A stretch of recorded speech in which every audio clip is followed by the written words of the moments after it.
हरे कृष्णा कृष्णा कृष्णा हरे हरे, हरे राम राम राम हरे हरे। हरे कृष्णा।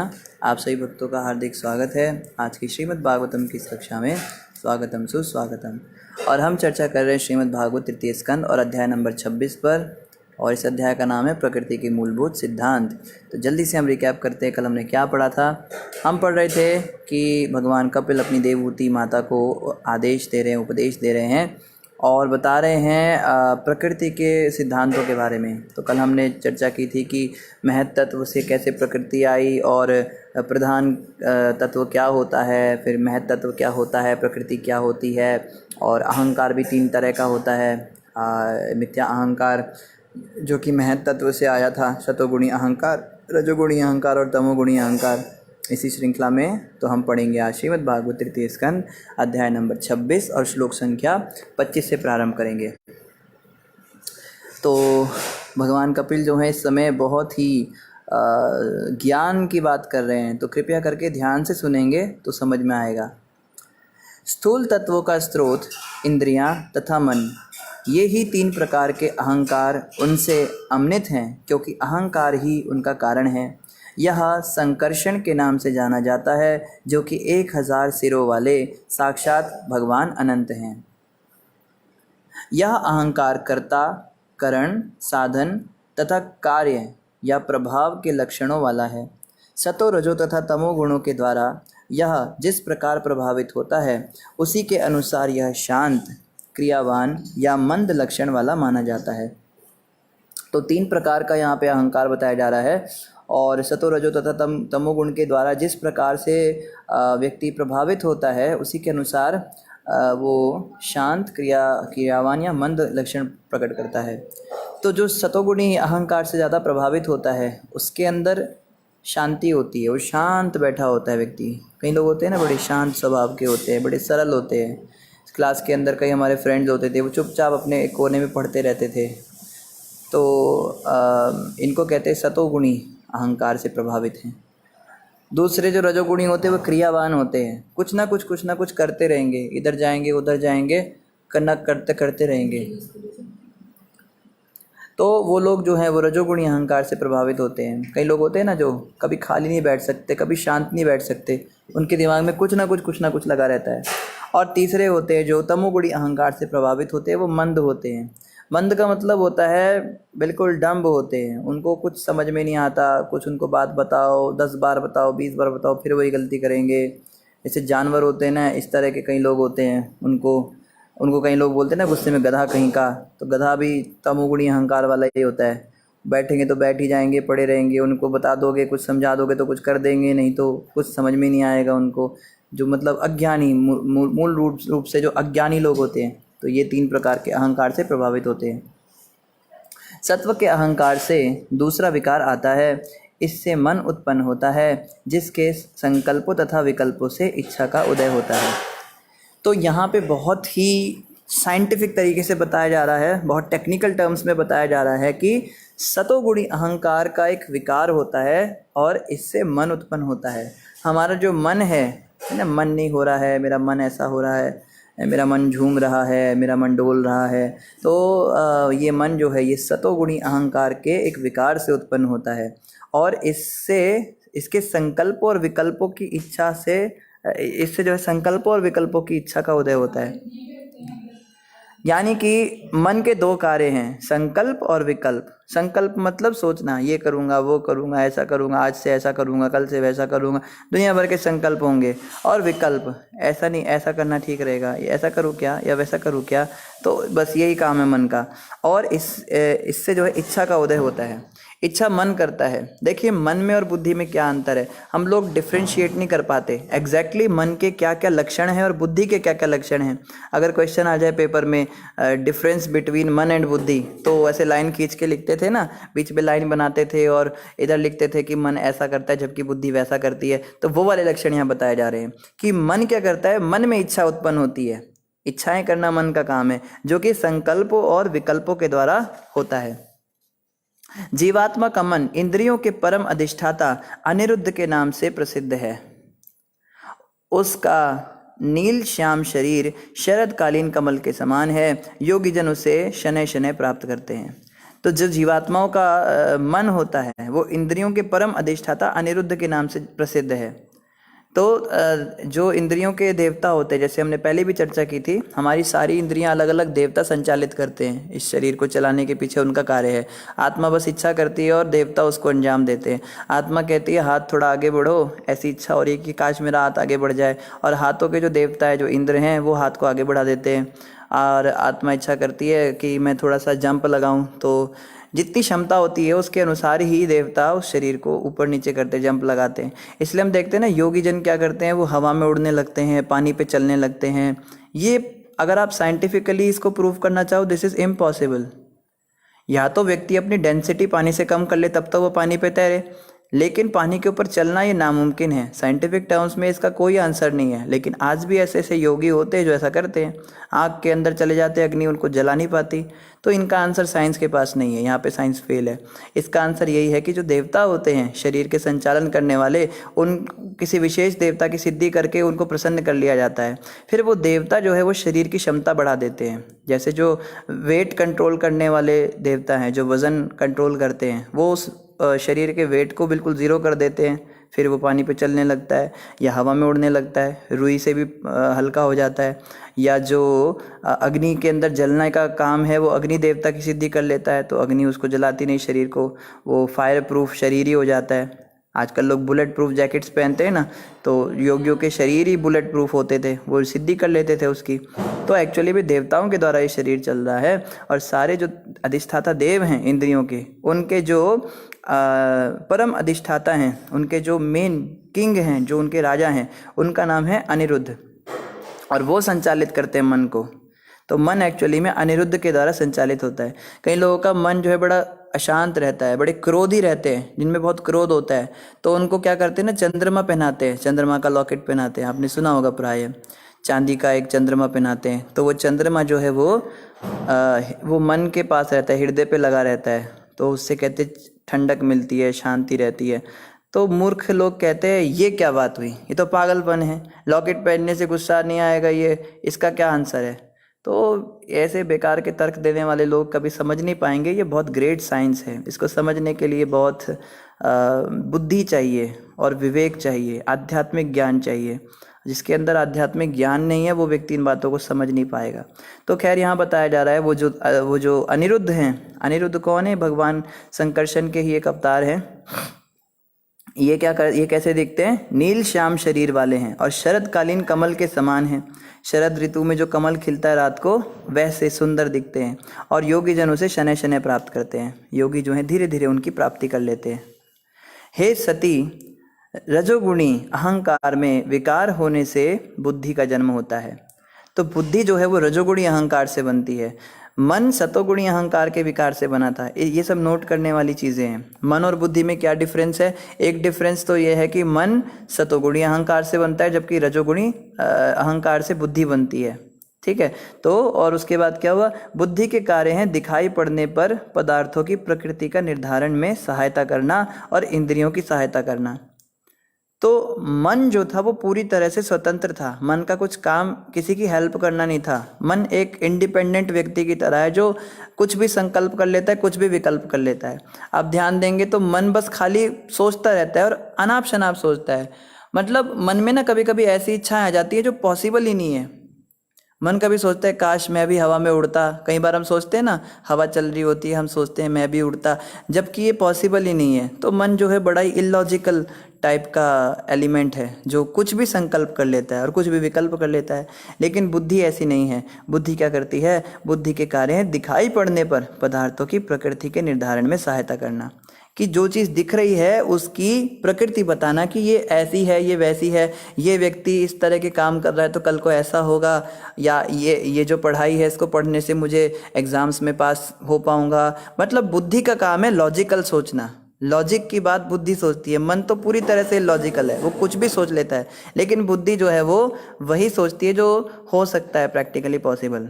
ये एक दूसरा डिफरेंस है। और यहाँ बताया जा रहा है प्रकृति के निर्धारण में सहायता करना और इंद्रियों की सहायता करना। बुद्धि एक्चुअली इंद्रियों को डायरेक्ट करती है, मन इंद्रियों को मैसेज नहीं दे सकता। मन कभी कह दे कि जैसे मन है, मन में इच्छा होगी आइसक्रीम खानी है, ठीक है, तो मन बस इच्छा कर सकता है, मन इंद्रियों को डायरेक्शन नहीं दे सकता कि उठो और आइसक्रीम खाओ।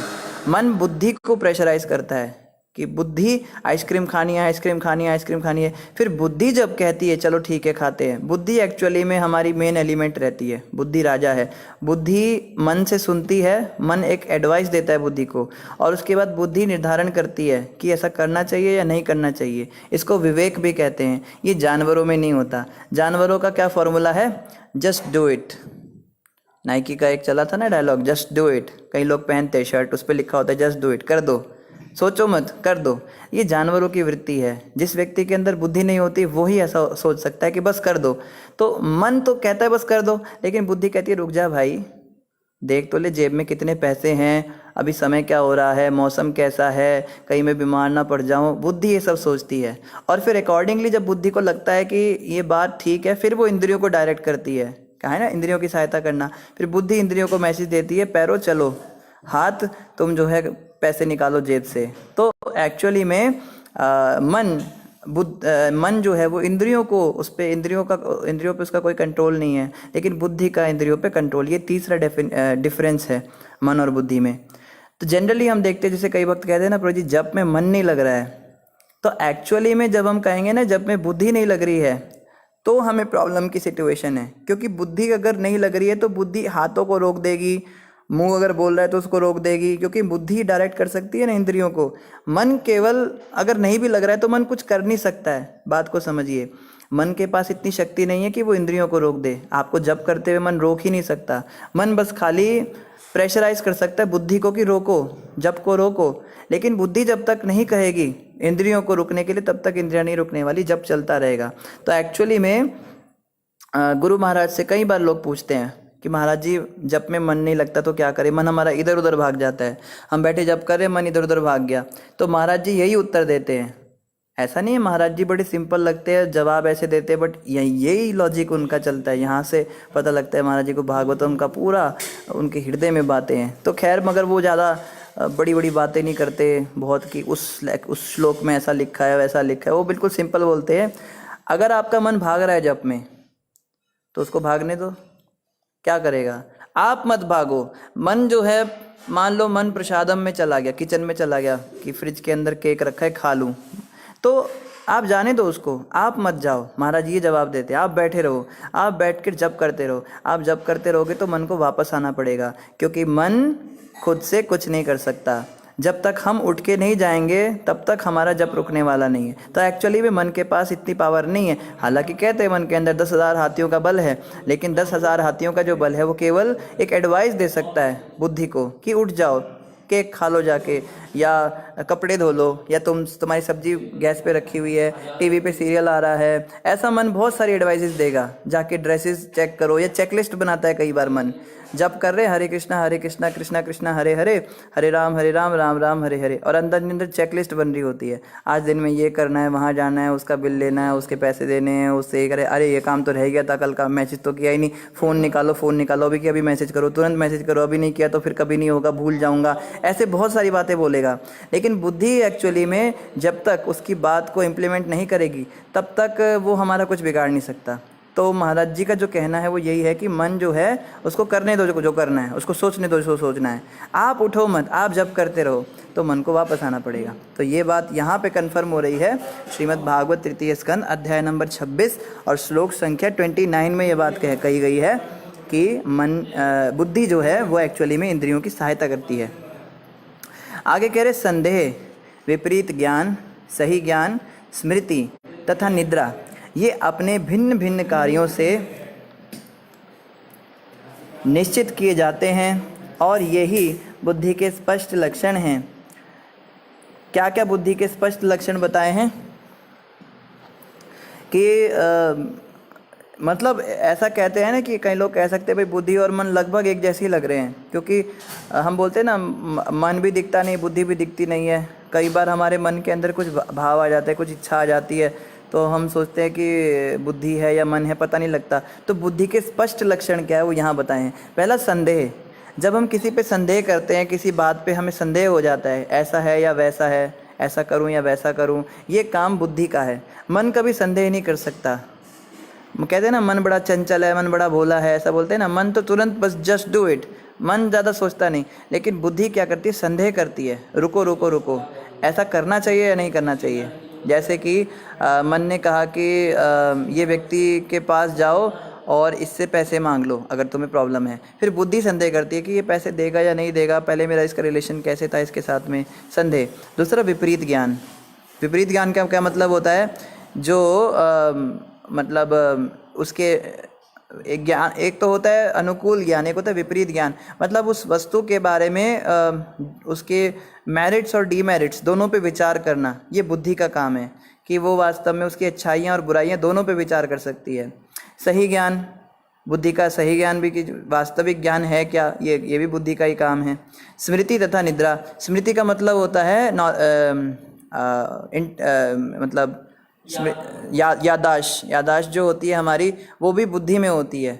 मन कुछ याद नहीं रख सकता, मन के अंदर मेमोरी पावर नहीं होती। जैसे स्टोरेज डिवाइस होती है ना, पेन ड्राइव होती है, हार्ड ड्राइव होती है, सॉफ्ट ड्राइव्स होती हैं, डिस्क ड्राइव होती है, ई ड्राइव, सी ड्राइव, तो उसमें मेमोरी होती है।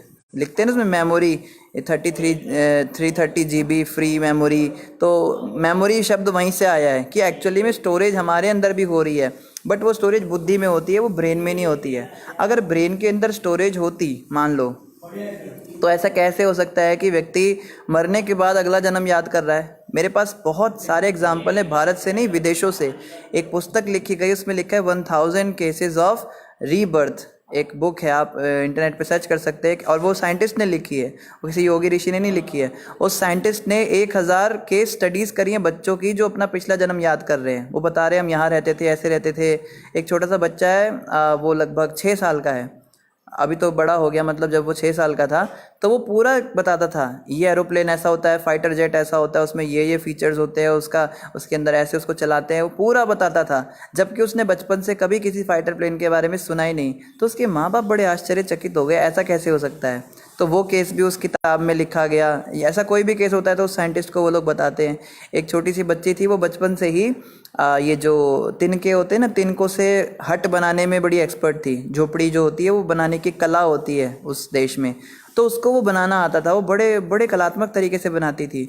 तो उसके माँ बाप भी सोचते थे इसको हमने कभी सिखाया नहीं, कुछ किया नहीं। तो वो बच्ची बताने लगी कि मैं उस गांव के रहने वाली हूँ, वहाँ पे यही काम होता है और मैंने इसको सीखा है। तो वो लोग उसके साथ गए उसके बार बार कहने पे, और बड़े सरप्राइज़ हो गए कि उस गांव में एक्चुअली में ऐसे बच्चे रहते थे जो बचपन से यही सब चीज़ें सीखते थे। और वो बताती है ये मेरा पति था, ये मेरी सास का नाम था, वो सब कुछ मैच किया।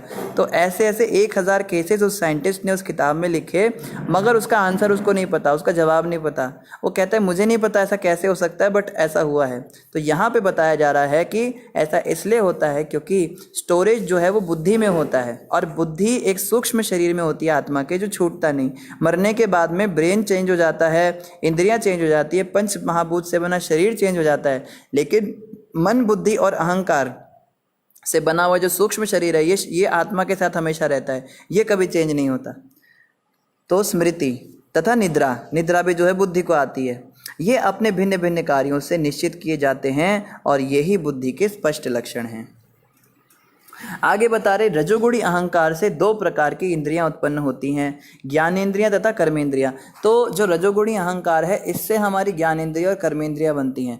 रजोगुण का देखिए, सतोगुण, रजोगुण, तमोगुण का जो मेन इफेक्ट है वो हमें समझना है। सतोगुण का मतलब होता है शांति। तो जो चीज़ें शांत होती हैं, शांति का अनुभव करती हैं, मतलब वो सब सतोगुणी मानी जाती है। रजोगुण का मेन लक्षण होता है इधर मतलब क्रियाशीलता, कुछ कार्य करना है, कुछ करना है। और तमोगुण का लक्षण होता है अज्ञान, अंधकार। तो रजोगुणी अहंकार मतलब क्रियाशीलता। तो इंद्रियां, कर्म इंद्रियां और ज्ञान इंद्रियां, इंद्रियों का मतलब होता है कुछ करना, देखो ये बहुत हाई साइंस है, ये साइंटिस्ट लोग इसके बारे में कभी चर्चा करने की सोच भी नहीं सकते, लेकिन ये कपिल भगवान बता रहे हैं, इसको समझना है, थोड़ा सा साइंटिफिक तरीके से समझेंगे। तो ज्ञान इंद्रिया मतलब जो 5 इंद्रियां ज्ञान लेती हैं, जैसे आँख, नाक, जीभ, कान, त्वचा, ये हमें बताती हैं कि रूप कैसा है, रंग कैसा है, स्वाद कैसा है, स्पर्श कैसा है। और कर्म इंद्रियां मतलब जो कर्म करती हैं, यानी हाथ, पैर, जीवा, वाणी और गुदा और मलद्वार, ये जनेंद्रियां। तो ये 5 ऐसी इंद्रियां हैं जो कर्म करती हैं। तो कर्म करने के लिए या ज्ञान लेने के लिए कुछ क्रियाशीलता होगी ना, मतलब जड़ पदार्थ तो नहीं कर सकता ना। कोई अगर गुड़िया है प्लास्टिक की, तो वो तो नहीं देख सकती ना कि कैसा रंग है, क्या रूप है। तो कहने का मतलब ये है कि जो जड़ पदार्थ है वो क्रिया नहीं कर सकता, इसीलिए रजोगुणी अहंकार से जो इंद्रियां बनी हैं ये क्रियाशीलता में आई हैं। और आगे कह रहे कर्मेंद्रियां प्राण शक्ति पर और ज्ञानेंद्रियां बुद्धि पर आश्रित होती हैं। तो इनके आश्रय क्या है, ये किसके अंडर में है? अब कोई प्रश्न कर सकता है कि ये जो 5 कर्मेंद्रियां हमारी हैं, ये जो कर्म कर रही हैं, ये कौन इनको डायरेक्ट करता है, कौन बताता है क्या करना है, कैसे करना है? तो बता रहे हैं कि जो ज्ञानेंद्रियां हैं ये बुद्धि पे आश्रित होती हैं। मतलब आँख, नाक, जीभ, कान, त्वचा, ये सब हमारे इंटेलिजेंस के ऊपर डिपेंड करता है। जो व्यक्ति जैसे इंटेलिजेंस वाला होगा वो वैसे ही इन 5 को एंगेज करेगा। जैसे अगर कोई व्यक्ति बहुत ही कम इंटेलिजेंट, बड़ा डल बुद्धि का है, उसकी बुद्धि बड़ी कम है, इंटेलिजेंस कम है उसके अंदर, जैसे जानवर होते हैं, जानवरों की बुद्धि कम होती है, तो वो केवल खाना ढूंढेगा, अपनी इंद्रियों को लगाएगा, आंखों से ढूंढो कहाँ खाना है। कुत्ता केवल रोटी ढूंढता है, उसको और कुछ दिखता ही नहीं है।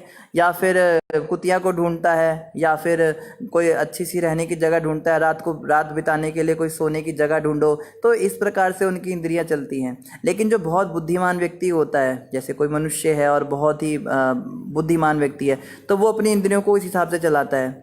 जैसे कहते हैं ना कि जो पोइट होते हैं, जो कवि होते हैं, ये भी इसी दुनिया में रहते हैं और हम भी इसी दुनिया में रहते हैं। मगर जैसे हम एक किसी रास्ते से जा रहे हैं, तो चलते हुए हम इतना ऑब्जर्व नहीं कर पाते। दुनिया जा रही है, चल रही है, हमें कोई मतलब नहीं, हम बस अपने काम से निकलते हैं और जिस दुकान पे हमें जाना है बस उसी पे हमारी नज़र होती है, वो दिखती है तो हम उस पे चले जाते हैं, हमें आगे पीछे पता नहीं लगता। लेकिन ये जो पोइट लोग होते हैं ना, ये हर चीज़ ऑब्जर्व कर लेते हैं। कोई औरत जा रही है, बच्चे को लेके जा रही है, और चिड़िया उड़ रही है, और आसमान के अंदर सूरज जो है धीरे धीरे नीचे जा रहा है, वो उस पर ही कविता लिख देते हैं। तो कहने का मतलब बुद्धि जो है जिसकी जिस तरह से चलती है, वो अपनी इंद्रियों को उस हिसाब से या उतना ज़्यादा या कम एंगेज करता है। तो ज्ञानेंद्रियां जो हैं ये बुद्धि पर आश्रित होती हैं। आँख, नाक, जीभ, कान, त्वचा हमारी बुद्धि पे है। इससे एक और चीज़ हमें समझ में आती है, जो लोग कहते हैं कि हम लोग बहुत ज़्यादा गलत काम करने के आदी हैं, हम आँखों से जो हैं बहुत पाप करते हैं, गलत चीज़ें देखते हैं, या कानों से हम बहुत गलत बातें सुन लेते हैं, या हमारे जीभ से हम गलत चीज़ें खाते हैं, हमें गलत चीज़ें खाने की बहुत ज़्यादा इच्छा होती है। तो ऐसे लोगों के लिए बताया जाता है कि कर्मेंद्रियां जो है वो बुद्धि पे आश्रित हैं। आप अपनी बुद्धि को स्ट्रांग कीजिए। हम क्या करते हैं, जैसे हम नशा मुक्ति केंद्र में चले जाते हैं, तो नशा मुक्ति केंद्र में सिखाया जाता है आपको शराब नहीं पीनी है, नहीं पीनी है, नहीं पीनी है, मत पियो, मत पियो, मत पियो। वो काम नहीं करेगा। 1 दिन नहीं पिएगा, 2 दिन नहीं पिएगा, या उनको बंद कर देते हैं किसी कमरे में, देते नहीं है उनको नशा। बुद्धि जो है वो डिमांड कर रही है, बुद्धि कह रही है इंद्रियों को कि लाओ, और इंद्रियां ढूंढ रही हैं, तो वो क्या करेगा, चोरी करेगा, पैसे कहीं से लाएगा। ये रास्ता नहीं है। अगर किसी बुरी आदत को छोड़ना है तो उसका तरीका है कि बुद्धि को स्ट्रांग कीजिए। भगवत गीता पढ़िए, भगवत गीता पढ़कर बुद्धि स्ट्रांग होगी कि ये काम गलत है, ये काम सही है।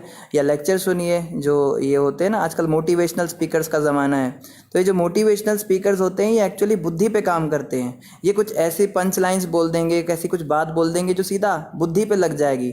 तो बुद्धि फिर कहेगी कि यार बिल्कुल सही बात है, फेफड़े ख़राब हो जाते हैं और जीवन भी बेकार होता है, पैसे भी बर्बाद होते हैं, तो क्यों ना मैं इस काम को छोड़ दूँ। तो फिर बुद्धि इंद्रियों को बोल देती है कि आप जो है डिमांड करना बंद कर दो, तो इंद्रियां स्टॉप। तो कहने का मतलब यह है कि एक्चुअली बुद्धि के थ्रू हमें इंद्रियों को कंट्रोल करना है। इंद्रियों को हम खुद से कंट्रोल करेंगे। सीधे सामने रखा है गुलाब जामुन और आप उसको बोल रहे हो मत खाओ, भोग लगा हुआ नहीं है भगवान को, या कोई प्याज लहसुन की चीज़ रखी है सब्जी और मन कर रहा है खा लो खा लो खा लो, तो अगर बुद्धि हमारी स्ट्रांग नहीं है, हमने बहुत ज़्यादा भक्तों के से श्रवण नहीं किया इस विषय में, या हमने बहुत बुद्धि को समझाया हुआ नहीं है, हमारी बुद्धि में ये बात नहीं है कि इसको खाने से पाप लगेगा, तो इंद्रियां खा लेंगी, क्योंकि बुद्धि कंट्रोल कर रही है। और अगर बुद्धि स्ट्रांग है तो इंद्रियां नहीं खाएंगी। और कर्म इंद्रियां वो प्राण शक्ति पर आश्रित होती हैं। कर्म इंद्रियां मतलब हाथ पैर वाणी जनेंद्रियां और गुदाद्वार, जो कर्म करने हैं, हमें काम करने हैं, ये प्राण शक्ति पर आधारित होते हैं। प्राण शक्ति होती है जो आत्मा के कारण होती है, आत्मा से चेतना, चेतना से प्राण शक्ति बनती है, तो उससे जो है कर्म इंद्रियां कार्य करती हैं। आगे कह रहे जब तामसी अहंकार भगवान के वीर्य काम शक्ति से प्रेरित होता है तो सूक्ष्म शब्द तत्व प्रकट होता है, और शब्द से आकाश तथा और उससे श्रवण इंद्रियां उत्पन्न होती हैं। तो सतोगुणी अहंकार से तो मन बना था, रजोगुणी अहंकार से बुद्धि और इंद्रियां बनी थी, कर्मेंद्रियां और ज्ञानेंद्रियां। अब तमोगुणी अहंकार से क्या बना? तमोगुणी अहंकार जो है वो भगवान के वीर्य शक्ति से प्रेरित हुआ, और उससे क्या हुआ, वो सूक्ष्म शब्द तत्व प्रकट हुआ। तो तमोगुणी अहंकार से और भगवान के वीर्य शक्ति से जब वो प्रेरित हुआ, तमोगुणी अहंकार यानी इन दोनों का मिक्सअप हुआ, मिक्सचर हुआ, तो उससे क्या हुआ, सूक्ष्म शब्द तत्व बना। शब्द तत्व का मतलब होता है आकाश। आकाश में खाली साउंड होती है, मतलब खम जिसे कहते हैं, जैसे हम शंख बजाते हैं तो उससे जो निकलता है वो शब्द तत्व होता है। जैसे हम कहते हैं ना कि हम बोलते हैं कि सॉलिड, लिक्विड एंड गैस, ठीक है, ये 3 स्टेट्स ऑफ मैटर होती हैं जो हमें साइंस में पढ़ाया जाता है। सॉलिड, लिक्विड, गैस के अलावा भी बहुत सारी स्टेट्स पढ़ाई जाती हैं आगे, जैसे माइक्रोवेव्स पढ़ाई जाती हैं, यूवी रेज पढ़ाई जाती हैं, और फोटॉन्स पढ़ाए जाते हैं, तो या रेडियो वेव्स पढ़ाए जाते हैं। तो अलग अलग वेव्स होते हैं, ये वेव्स दिखते नहीं हैं बट ये होते हैं, इनको सुना जाता है, तो इनको भी तत्व माना जाता है, इनको भी मैटर माना जाता है, क्योंकि ये भी एग्जिस्ट कर रहे हैं।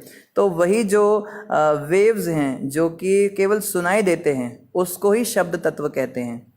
समझ रहे हैं? शब्द का मतलब कोई गाना नहीं होता, या कोई शब्द मतलब आप समझे कोई वर्ड होगा, वो वेव्स को ही शब्द कहा जा रहा है। और ये सूक्ष्म शब्द होते हैं। सूक्ष्म मतलब जो इंद्रियों के द्वारा ग्रहण नहीं किए जाते। जैसे चमगादड़ के बारे में बताते हैं, जब चमगादड़ उड़ता है तो उसको दिखता नहीं अंधेरे में, रात में शायद चमगादड़ की आंखें नहीं होती है, ऐसा कुछ बताते हैं। तो वो बीप करता है, अपने अंदर से एक वेव जनरेट करता है। उस वेव को, वो वेव जब सामने से टकराकर उसके पास वापस आती है तो उसको पता लग जाता है कि सामने क्या है, सामने कोई दीवार है या पर्वत है, उसको पता लग जाता है, तो वो चेंज कर लेता है अपना रास्ता, टकराता नहीं है कभी उससे। तो वही जो सूक्ष्म शब्द तत्व है वही वो जनरेट करता है एक्चुअली में, तो उसको ही शब्द तत्व कहते हैं। और इसी शब्द से आकाश तथा उससे श्रवण इंद्रियां उत्पन्न होती हैं, सुनने की जो शक्ति है वो उससे उत्पन्न होती है। बताते हैं कि सांप के भी कान नहीं होते,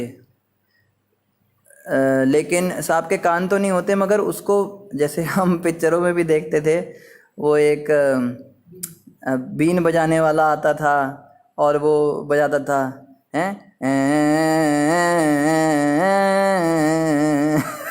और जो है वो सपेरा जो है, सपेरा बीन बजाता था और सांप आ जाता था या नागिन आ जाती थी, और सांप आके फिर अपना जहर खुद पी लेता था उस व्यक्ति के अंदर से, और ऐसा कुछ होता था। तो एक्चुअली में ये सब सच्ची घटनाएं, ये हुआ करता था पहले। तो बीन बजाने वाला जो है वो कैसे सांप को बुला सकता है, जबकि सांप के कान नहीं होते। तो वो वेव्स छोड़ता है एक्चुअली बीन से, और बीन से जो वेव्स निकलती हैं उसको सांप कैच कर लेता है, और वो हिप्नोटिक वेव्स होती हैं, उससे सांप जो है कुछ हिप्नोटाइज हो जाता है और उसको आना पड़ता है। तो ये भी बड़ी ग्रेट साइंस है। तो सपेरे चलो इस पे हम टॉपिक से थोड़ा भटक गए। तो यहाँ पे और आगे क्या कह रहे हैं, जो लोग विद्वान हैं और वास्तविक ज्ञान से युक्त हैं वे शब्द की परिभाषा इस प्रकार करते हैं, अर्थात वह जो किसी पदार्थ के विचार अर्थ को वहन करता है, ओट में खड़े वक्ता की उपस्थिति को सूचित करता है और आकाश का सूक्ष्म रूप होता है। तो आगे बता रहे हैं कि जो लोग विद्वान हैं और वास्तविक ज्ञान से युक्त हैं वे शब्द की परिभाषा इस तरह से देते हैं। तो ये जो वेव्स हैं या जो साउंड वेव्स हैं, रेडिएशंस हैं, या जो ये शब्द तत्व है, इसकी इसकी परिभाषा बहुत सारे साइंटिस्ट ने दी है हमको। वैज्ञानिक अलग अलग तरह से बताते हैं। कोई कहता है साइनोसोडियल वेव है, कोई कहता है कॉस वेव है, कॉसेक स्क्वायर है, टेन थीटे की वेव्स होती हैं। ये सब वेव्स अलग अलग बताते हैं।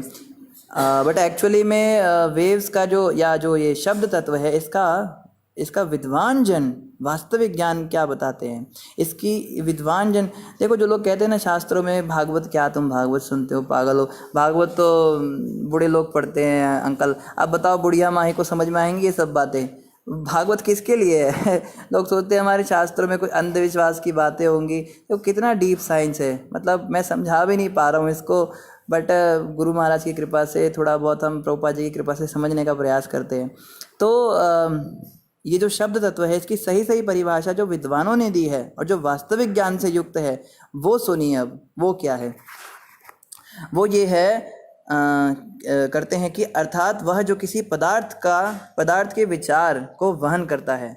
तो शब्द की पहली परिभाषा है कि वो पदार्थ के विचार को वहन करता है, कि जो पदार्थ है उसके विशेषता उसके अंदर होती है, जिसको कहते हैं ना कि सुपर इम्पोजिशन होता है वेव्स के अंदर। तो एक्चुअली में वो जो शब्द तत्व है वो परिभाषा बताता है पदार्थ की। दूसरा, ओट में खड़े वक्ता की उपस्थिति को सूचित करता है, कि जो ओट में खड़ा हुआ वक्ता है, यानी कि जो दिखता नहीं है बट होता है, उस वक्ता की उपस्थिति को बताता है। कई बार हमें शब्द तत्व से पता लगता है कि जैसे भूत प्रेत होते हैं ना, भूत प्रेत हमको दिखते नहीं हैं लेकिन कुत्तों को दिखते हैं, ऐसा बताते हैं कि कुत्ते बिल्लियों की उनकी आंखों में कुछ होता है, या कानों में, या कोई ऐसी वेव्स वो ग्रहण कर सकते हैं, वो समझ पाते हैं उसको। या कभी भूकंप आने वाला होता है तो भूकंप के आने से पहले ही गाय और बकरी और ये जो जानवर है ये कोलाहल मचाने लगते हैं, ये चीखने लगते हैं और इधर उधर भागने लगते हैं, ये कोई तूफान आने वाला होता है तो। बट मनुष्य इसको नहीं भांप पाते।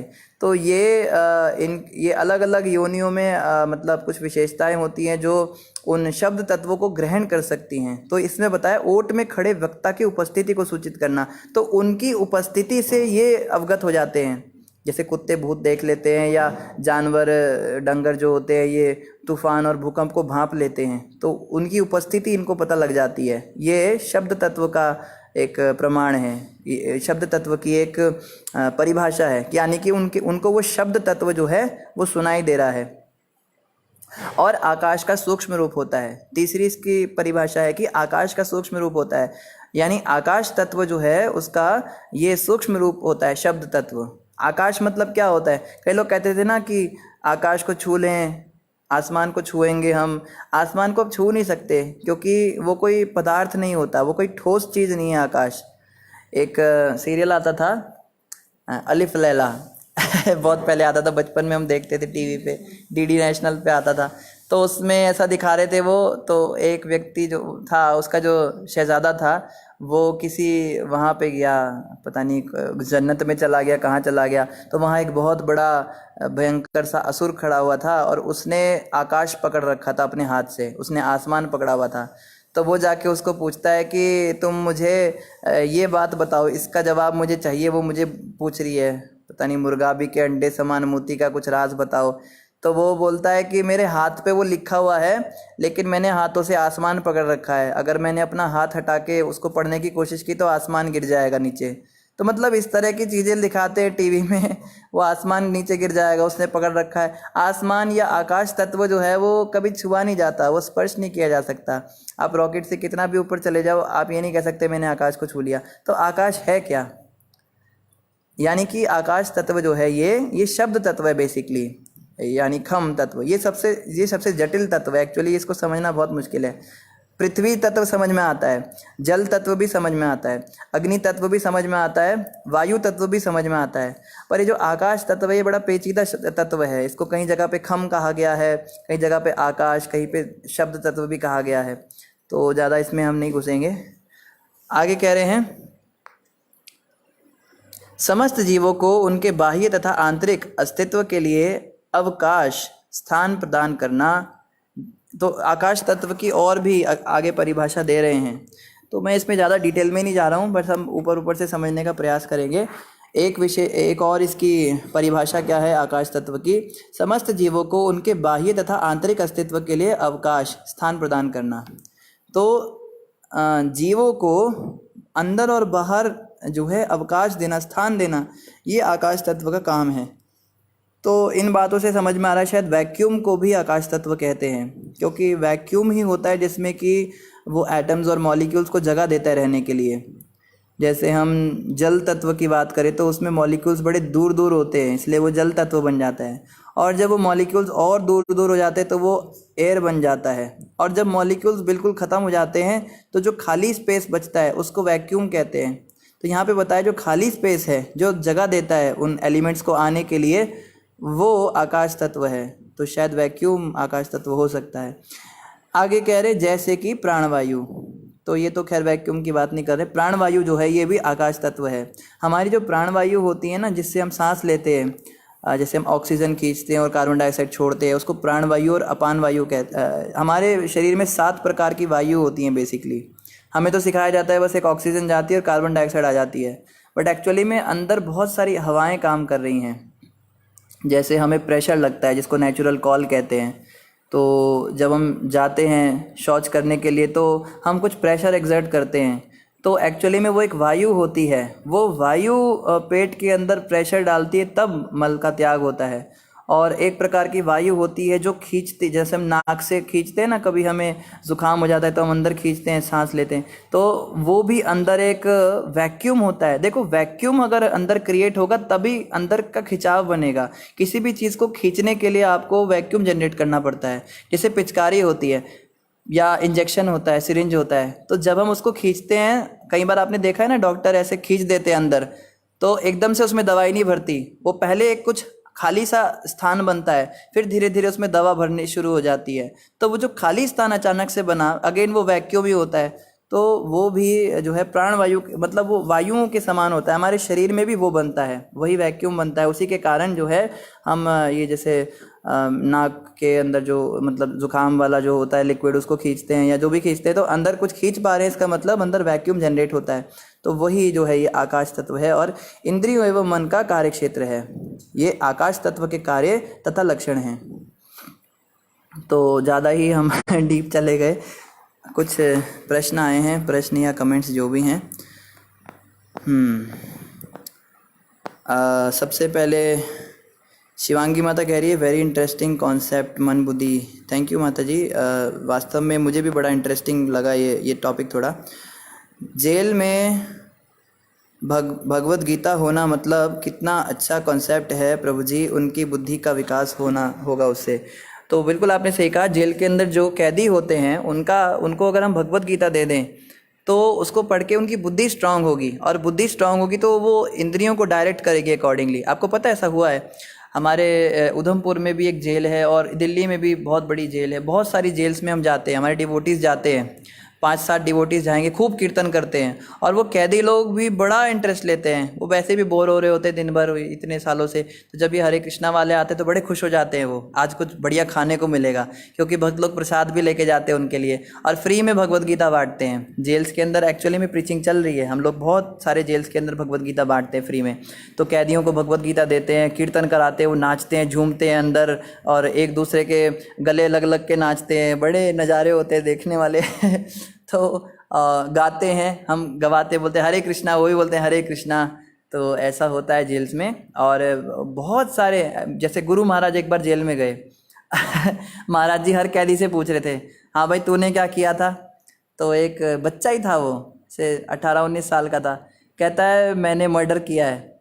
अच्छा, तूने क्या किया है? कहता है मैंने अपनी गर्लफ्रेंड को जो है जान से मार दिया और उसका पैसा लूट के भागा था। अच्छा, तूने क्या किया है? कहता है मैंने बलात्कार किया है। मतलब सब बता रहे थे। फिर उनको भगवत गीता दी पढ़ने के लिए, तो कुछ के जीवन में बहुत परिवर्तन आया। जो कांस्टेबल्स थे जेल के, उन्होंने बताया कि एक्चुअली में भगवत गीता इज़ वर्किंग। आपने जब से प्रोग्राम करना शुरू किया है, प्रसाद खिलाना शुरू किया, भगवत गीता देना शुरू किया, इनके व्यवहार में बदलाव आया है।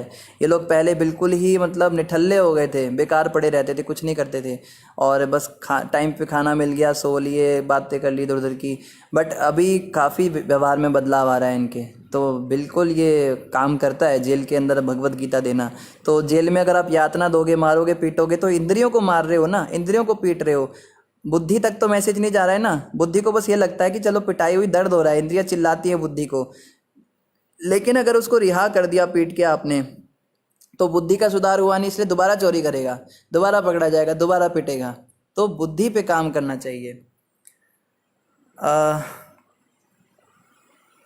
कोमल माता पूछ रही है, हरे कृष्णा प्रभु जी, दंडवत प्रणाम, अपना माइंड को कैसे कंट्रोल करें? माता वही जवाब जो यहाँ पे दिया गया है, माइंड जो है वो बुद्धि के अंडर में होता है।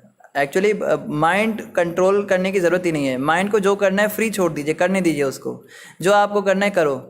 लेकिन माइंड कुछ कर नहीं सकता, माइंड बस सोच सकता है, या माइंड आपको बहुत सारे विकल्प दे सकता है। संकल्प और विकल्प, बस मन के दो काम है। मन विकल्प देगा, ये कर लो, ऐसा कर लो, ये कपड़ा पहन लो, उसके साथ घूम लो, वो सुंदर व्यक्ति दिख रहा है उससे बातें करो, या ये अच्छा रेस्टोरेंट लग रहा है यहाँ पे रुको, ये जलेबी निकल रही है इसको खाओ, है। मन बहुत सारे विकल्प देगा। लेकिन अगर बुद्धि स्ट्रांग होगी हमारी, तो मन के विकल्पों पे वो ध्यान नहीं देगी। और अगर बुद्धि वीक होगी तो वो मन के कंट्रोल में आ जाएगी और इंद्रियों को उस हिसाब से गलत गलत बातें बोलेगी। तो होल सोल मतलब कहने का ये है, बस बुद्धि को स्ट्रांग कीजिए, इस महामंत्र का जप कीजिए, हरे कृष्ण कृष्ण कृष्ण हरे हरे, हरे राम राम राम हरे हरे। इस महामंत्र के जप से क्या होता है? कई लोग सोचते हैं ना कि जप करने से क्या होगा, एक ही शब्द को बार बार बोल रहे हैं, इससे क्या होगा? तो जब हम महामंत्र का जाप करते हैं तो भगवान सूक्ष्म रूप में हमारे कानों के द्वार से जो है हमारे हृदय में प्रवेश करते हैं। और महामंत्र जो है ये ना तो मन पे काम करता है ना बुद्धि पे काम करता है, ये सीधा आत्मा पे काम करता है। तो आत्मा ही अगर स्ट्रांग हो जाएगी तो वो बुद्धि को भी वैसा ही मैसेज देगी, और बुद्धि स्ट्रांग हो जाएगी तो वो मन को मैसेज देगा, तो मन को भी कंट्रोल होना पड़ेगा। तो ले देकर बात वही है, बस महामंत्र का जप करते रहिए। और जैसे गीता शास्त्र है, भागवत है, इनको पढ़ते रहिए। इनको पढ़ने से क्या होगा? बुद्धि स्ट्रांग होगी हमारी बुद्धि, हमारी जो इंटेलिजेंस है वो उसमें नए नए कॉन्सेप्ट्स आएंगे। इससे क्या होगा ना, इससे मन जो है वीक पड़ जाएगा। मन हमारा, देखो प्रभुपाद जी ने एक उदाहरण दिया है बड़ा अच्छा। जैसे दो कुत्ते होते हैं, हम सबके अंदर दो कुत्ते होते हैं, पता है आपको? एक सफ़ेद कुत्ता होता है, एक काला कुत्ता होता है। तो जब हम इंद्रिय तृप्ति करते हैं, जब हम पाप कर्म करते हैं, 4 नियमों को तोड़ते हैं, तो काले कुत्ते को खाना मिलता है और काला कुत्ता भौंकने लगता है, भौं भौं भौं, ऐसे जोर जोर से डराने लगता है। और जो सफ़ेद कुत्ता होता है वो ऐसे बेचारा मेमने की तरह चिल्लाने लगता है। तो काला कुत्ता सफ़ेद कुत्ते पे हावी हो जाता है जब हम इंद्र तृप्ति करते हैं। और जब हम जप करते हैं, भगवत गीता पढ़ते हैं, भक्तों का संग करते हैं, मॉर्निंग प्रोग्राम करते हैं, मंगल आरती करते हैं, तो हमारा सफ़ेद कुत्ता जो है वो उसको खाना मिलता है और वो काले कुत्ते पे हावी हो जाता है। तो अब ये हमारे ऊपर है कि हम सफ़ेद कुत्ते को खाना देंगे या काले कुत्ते को। इसलिए प्रभुपाद जी ने 2 चीज़ें बोली। एक तो बोला 16 माला जप करो, उससे सफ़ेद कुत्ते को खाना मिलेगा, जब से सीधा सफ़ेद कुत्ते को खाना मिल गया। और 4 नियम का पालन करो। 4 नियम का पालन मतलब ये मत करो, वो मत करो कि काले कुत्ते को खाना मत दो। आप काले कुत्ते को खाना भी मत दो और सफ़ेद कुत्ते को खिलाते जाओ, तो क्या होगा? काला कुत्ता जो है वो वीक पड़ जाएगा। लेकिन औसतन भक्त लोग प्रश्न करते हैं, प्रभु जी इतने साल हो गए जप कर रहे हैं, इतने साल हो गए 4 नियम कर रहे हैं, बट अभी भी मन हमारा कंट्रोल में क्यों नहीं हो रहा है? क्यों हमारी बुद्धि हावी नहीं हो पा रही है? क्योंकि काले कुत्ते को कितने जन्मों से हमने खाना खिला रखा है, वो बहुत बड़ा बाहुबली बना हुआ है इस समय। वो कुत्ता कहाँ रहेगा? तो गॉडजिला बन गया, अभी वो किंग कॉन्ग की तरह बड़ा हो गया है। और सफ़ेद कुत्ता बेचारा, उसको कभी कुछ खिलाया नहीं, तो थोड़ा समय लगेगा ना सेहत बनाने में। अभी कोई माँ भी अपने बच्चे को देखती है, बड़े सालों बाद आता है, कॉलेज में रहता है कहीं से, अरे तक क्या हो गया, देख कैसा पतला सूख गया। हालांकि बच्चा वैसा ही होता है, पर माँ को लगता है बच्चा बड़ा कमज़ोर हो गया। उसको पराठे खिलाएगी, मक्खन खिलाएगी, दूध पिलाएगी, तो एकदम से थोड़ा ना सेहत बनती है बच्चे की, समय लगता है। तो इसी प्रकार से एकदम से नहीं होगा, सफ़ेद कुत्ते की सेहत बनाने में समय लगेगा। लेकिन हमें ध्यान रखना है कि काले कुत्ते को खाना नहीं देना। हम अगर एक बार भक्ति में आ गए, अब हमें 4 नियमों का पालन करना है, अब पाप कर्म नहीं करने। अब पाप करेंगे तो फिर से काले कुत्ते को खाना चला जाएगा। तो यही इसका मतलब है, ये क्रॉनोलॉजी है कि इसका हमें जो है ध्यान रखना है। ध्यान भगवान में कम और बाकी सब चीज़ों में ज़्यादा लगता है, हम अपना माइंड कंट्रोल क्यों नहीं कर पा रहे? तो राघव जी यही जवाब है, काले कुत्ते को खाना दे रहे हैं और सफ़ेद कुत्ते का खाना कभी देते हैं कभी नहीं देते हैं, तो ऐसा ही होगा ना। तो महामंत्र का जप जो है ज़्यादा से ज़्यादा बढ़ाना है, भक्तों का संग बढ़ाना है, भक्तों के संग में रहना, गीता पढ़ना, भागवत सुनना, इसको बढ़ाना है। और इंद्र तृप्ति को कम करना है, एकदम से बंद नहीं होगा, कम करना है। घूमना फिरना, इधर उधर की बातें करना या 4 नियमों को तोड़ना, ये धीरे धीरे कम करना है, तो ऑटोमेटिक हो जाएगा। शिवांगी माता कह रही प्रभु जी मतलब बस स्क्रिप्चर रीडिंग और हियरिंग अच्छी करके इंटेलिजेंस स्ट्रांग करनी है, फिर इंद्रियां कंट्रोल रहेंगी और मन का भी बस नहीं चलेगा। बिल्कुल आपने सही समझा माता जी। इसका एक और भी एक फॉर्मूला है। अगर कोई व्यक्ति चाहता है कि वो पीसफुल रहे, शांत रहे, तो उसको जप करना चाहिए महामंत्र का। अगर कोई व्यक्ति चाहता है कि वो जप कर पाए, हम जप भी नहीं कर पाते, हमारा जप में मन लगे, तो उसको गीता पढ़ना चाहिए, बुक्स पढ़ना चाहिए, भागवत सुनना चाहिए। रीडिंग हियरिंग करने से हमारी चैंटिंग स्ट्रांग होती है और चैंटिंग करने से हमारी सोल स्ट्रांग होती है, हमारी इंटेलिजेंस विल पावर स्ट्रांग होती है। तो ये फॉर्मूला है। इसलिए चैंटिंग, और मेन तो चैंटिंग है, बट चैंटिंग करने के लिए भी हमें बहुत ज़रूरी है रीडिंग हियरिंग करना। हम देखते हैं जब हम कोई क्लास सुन लेते हैं या कोई बुक पढ़ लेते हैं तो हम एकदम चार्ज हो जाते हैं और जप में बड़ा मन लगता है। लेकिन जब बहुत दिनों तक हम श्रवण नहीं करते तो धीरे धीरे माला छूटने लगती है, कम कम होती जाती है और छूटी जाती है। तो एक्चुअली में इसका प्रभाव पड़ता है। और रीडिंग और हियरिंग कैसे हमारी स्ट्रांग होगी? रीडिंग हियरिंग हमारी तब स्ट्रांग होगी जब हम एटलीस्ट मन में एक डिज़ायर रखेंगे कि हाँ हमें भगवान की प्राप्ति करनी है। कभी कभी हम सोचते हैं छोड़ो यार कुछ नहीं होता, सब ऐसे ही है, सब मोह माया है, सब मरेंगे एक दिन, नर्क स्वर्ग सब यहीं पर हैं, क्या करना है, किसने देखा। ऐसे लोगों के साथ जब हम मिलते हैं तो हमारी रीडिंग और हियरिंग की इच्छा ही मर जाती है। फिर रीडिंग हियरिंग ना होने से चैंटिंग खराब, मतलब सारी गाड़ी खराब हो जाती है। एक के बाद एक डब्बे लगे होते हैं ना रेलगाड़ी में, एक रुकता है तो सब रुक जाते हैं। तो सबसे ज़रूरी है असत्संग का त्याग, गलत लोगों के साथ नहीं रहना और भक्तों के साथ ज़्यादा से ज़्यादा समय बिताना है। इससे क्या होगा? रीडिंग हियरिंग होगी, रीडिंग हियरिंग से चैंटिंग होगी, चैंटिंग से पीस फार्मूला। तो ये एक छोटा सा फार्मूला है। एकता माता क्या कह रही हैं? एटलस ने आकाश पकड़ रखा है बच्चे कहते हैं तो एटलस जो है वो एक वो हरक्यूलिस का पता नहीं कुछ उसके समय का है, वो उसमें पता नहीं कौन सी से ग्रीक सभ्यता होती है शायद, ग्रीक लोग बताते हैं उसको, उसने पकड़ रखा है आसमान। तो ऐसी ऐसी कहावतें हैं। बट आसमान कोई पकड़ नहीं सकता है, उसको कोई छू भी नहीं सकता है, क्योंकि उसमें ठोसपना नहीं होता, उसमें केवल शब्द होता है, उसको केवल महसूस किया जा सकता है। वैकुंठ प्रभु कह रहे slow and steady wins the race. बिल्कुल सही प्रभु जी, धीरे धीरे आगे बढ़ना है। अशोक प्रभु कह रहे अहंकार और कान इन पे कंट्रोल करो पहले। तो नहीं, आंखें और कान, सॉरी अहंकार नहीं, आंखें और कान इन पे कंट्रोल करो पहले। बिल्कुल आपने सही कहा प्रभु जी कि जो आंखें और कान हैं, बेसिक इनपुट यहीं से जाता है मन के अंदर। लेकिन अगर आंखें और कान हैं भी, मान लो, देखो कई व्यक्ति कहते हैं कि हमारी आंखें कंट्रोल्ड रहती है, हम कोशिश करते हैं हम ना देखें, हम गलत दृश्य ना देखें, पर फिर भी हम देख लेते हैं। तो एक्चुअली में कंट्रोल हो नहीं पाता। इसका क्या कारण है? जैसे कृष्ण भगवान को अर्जुन कहता है मैं लाख कोशिश करता हूँ पर फिर भी मुझसे गलत काम हो जाते हैं। तो एक्चुअली में अंदर का सिस्टम खराब है, क्योंकि बुद्धि को पता ही नहीं है कि क्यों नहीं करना है इसको। जैसे एक बच्चा है, ठीक है, वो पंखे में उंगली डालता है, छोटा बच्चा है, मैंने देखे कई बच्चे, मैंने भी डाली है, एक बार मेरी उंगली कट गई थी। तो छोटा बच्चा पंखे में उंगली डाल रहा है, जो टेबल फैन होता है उसमें, और उसकी उंगली पतली सी होती है। स्विच बोर्ड में कई बार उंगली डालता है वो, जिसमें प्लग लगाते हैं, उसकी उंगली चली भी जाती है अंदर। तो माँ बाप उसको रोकते हैं, उसको बार बार रोक रहे, वो बार बार जा रहा है, बार बार रोक रहे, बार बार जा रहा है। अब वो बच्चा क्यों ऐसा कर रहा है, जबकि उसके माँ बाप उसको बार बार कंट्रोल करने की कोशिश कर रहे हैं? इसका मतलब कंट्रोल करने से भी काम नहीं बन रहा है। उसको समझाना पड़ेगा कि ऐसा करने से ऐसा हो जाएगा। फिर बुद्धि के अंदर अगर चला गया ना, फिर वो कभी खुद से नहीं करेगा। तो जैसे प्रभुपाद जी की जीवन कथा है, प्रभुपाद जी का छोटा बच्चा था, शायद प्रयाग नाम था उनका। तो प्रयाग जो है बार बार पंखे में उंगली डाल रहा था, तो उसकी माँ उसको थप्पड़ मार रही है, रोक रही है, वो बार बार जा रहा है। प्रभुपाद जी ने कहा रुको, प्रभुपाद जी ने पंखा बंद कर दिया। तो बंद करने पे एकदम तो बंद होता नहीं है, धीरे धीरे स्पीड कम हो गई उसकी। फिर प्रभुपाद जी ने कहा बेटा उंगली डालो पंखे में। बेटा खुश हो गया, बाप कह रहा है उंगली डालो। उसने उंगली डाली और एकदम से उसको झटका लग गया, चोट लग गई उसको। कटी नहीं उंगली, क्योंकि पंखा लगभग बंद ही हो गया था, पर उसको दर्द हुआ। फिर प्रभुपाद जी कहते हैं क्या हुआ बेटा, दोबारा डालो। कहता नहीं डालूंगा। अरे डालो ना। नहीं डालूंगा। प्रभुपाद जी ने उसका हाथ पकड़ के डालने को छुड़ा के भाग गया। तो ये तरीका होता है कहने का मतलब, अगर बुद्धि में एक बार मैसेज चला गया कि ये काम ऐसा है वैसा है, खैर वो तो इस पॉइंट पे आ गए हम कि एक्सपीरियंस से व्यक्ति सीखता है, बट बुद्धि के अंदर मैसेज चला गया ना कि पंखे में उंगली डालूंगा तो दर्द होगा, तो बुद्धि पे एक्चुअली में अगर हम काम करें और साथ साथ में इंद्रियों को भी कंट्रोल करना है, आंखें और कान पे भी कंट्रोल रखें, यानी कि काले कुत्ते को खाना भी ना खिलाएं और सफ़ेद कुत्ते को खिलाते जाएं, दोनों चीज़ें साथ साथ करनी है, फिर जो है ये काम जो है आगे अच्छे से गाड़ी हमारी चल पाएगी।